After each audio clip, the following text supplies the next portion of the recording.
कोई भी पैसों के पीछे नहीं भाग रहा। ये बहुत बड़ी गलतफहमी है कि हम ऐसा कहते हैं कि सारे पैसे के पीछे भाग रहे हैं। एक्चुअल में कोई भी पैसों के पीछे नहीं भाग रहा। तो अब आप कहोगे भी ये आप क्या बोल रहे हो भाई, ऐसा तो ये तो बिल्कुल गलत बात है। ये गलत बात नहीं है, मैं सही ही बोल रहा हूँ। लोग पैसों के पीछे नहीं भागते, जो पैसा क्रिएट करता है या कर सकता है उसके लिए लोग भागते हैं। क्या क्रिएट कर सकता है? Emotions, feelings, happiness, pleasure.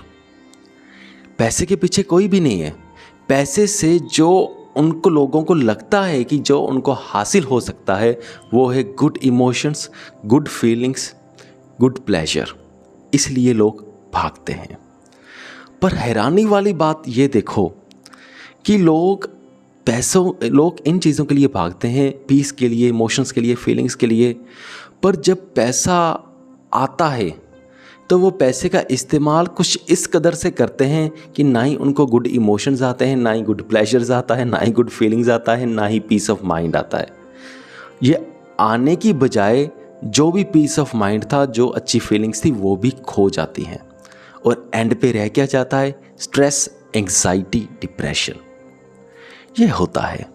ये बहुत ही ध्यान से सोचने वाली बात है भी हो क्या रहा है।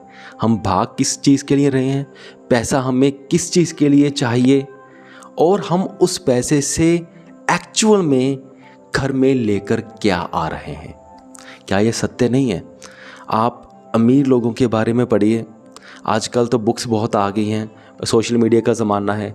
आज तो क्लियर कट बोल रहे हैं कि जो अमीर बंदे हैं उनको हाई स्ट्रेस और एंग्जाइटी से गुज़रना पड़ रहा है। उनके डाइवोर्सेस भी हो रहे हैं। उनकी बेटी भी, एक का चलो मैं नाम नहीं लूँगा, उनकी बेटी भी बोल रही है कि मैं अपने पापा के साथ नहीं रहना चाहती, और वो बंदा बहुत ज़्यादा अमीर है। अब देखो कि हम आसपास देखते हैं तो कहते हैं कि हाँ इसका डिवोर्स हो गया, उसका डिवोर्स हो गया, शायद उसके हस्बैंड के पास पैसा कम होगा। अब जो इतने रिच बंदे हैं उनका भी डाइवोर्स हो गया। बड़े बड़े सेलिब्रिटीज़ का डाइवोर्स हो रहा है। क्यों हो रहा है? अगर पैसा सब कुछ दे सकता तो उनका डिवोर्स नहीं होता। कुछ ना कुछ तो कहीं ना कहीं तो कमी है। अब ये बात तो क्लियर है कि अब तो अमीर बंदे खुद ही बोल रहे हैं कि अगर पैसा चाहिए तो हमें ऐसी स्टेजेस से गुजरना पड़ेगा जो हाई स्ट्रेस और एंग्जाइटी वाली स्टेजेस होती हैं। एक जैसे बुक है एल्मानैक ऑफ नेवल रविकांत। तो उस बुक में क्या लिखा है कि अगर आपको पैसा चाहिए तो तैयार रहिए, आपको हाई स्ट्रेस और एंग्जाइटी से गुजरना पड़ता है, और आपको ये लंबे समय तक गुजरना पड़ेगा। और जब आपकी उम्र 50 साल हो जाती है तो उसके बाद क्या होता है कि आपको उस स्ट्रेस, एंग्जाइटी आपको पूरी तरह से घेर लेती है। अब वो आपके दिमाग से जाती नहीं है।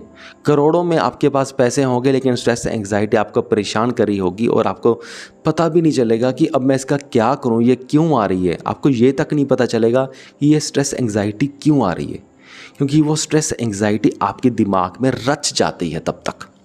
और फिर आपका एक ही मकसद होगा कि मैं इस परेशानी से कैसे भी करके निकलूं, और उस परेशानी से निकलने के लिए फिर खुश कैसे रहना है, फिर इसकी प्रैक्टिस करनी पड़ती है, इसकी प्रॉपर ट्रेनिंग लेनी पड़ती है। अगर आप नहीं लोगे तो वही स्ट्रेस, एंग्जाइटी और डिप्रेशन का शिकार परमानेंटली, बहुत स्ट्रांगली आपको ग्रिप कर लेगा और आपकी ज़िंदगी बर्बाद कर देगा। डिस्पाइट आपके बैंक में चाहे करोड़ों में पैसा पड़ा है तब भी। ये है पॉइंट। सो मुझे पूरी उम्मीद है कि आप सबको ये मेरी बात समझ में आ गई होगी। अगर आप भी कुछ कहना चाहते, पूछना चाहते तो कमेंट करके ज़रूर पूछें। इस वीडियो को यहाँ तक देखने के लिए आपका बहुत बहुत धन्यवाद।